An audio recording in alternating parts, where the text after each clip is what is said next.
महाराणा बड़ भाई अनुरोध करेंगे आज राशि सुधारणा सभा वक्तव्य रखिए दुई तीन मीटिंग रे सहित मोर आलोचना कथोपकथन किंतु सेतिकरू मैं जानी पार्थी से अमायक भद्र एवं बलिष्ठ नेतृत्व जड़े आमर विश्वकर्मा समितिर कार्यकारी नेतृत्व थे तेणु आज हरइचु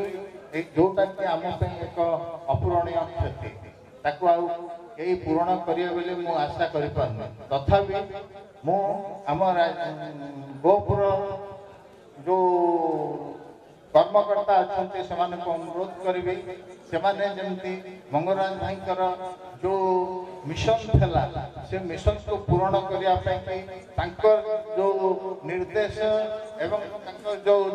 दिशा थेला से दिशा रे समस्ते आगे बोली मु आशा करुच्ची एति कही मु मोर वक्तव्य शेष करुच्ची।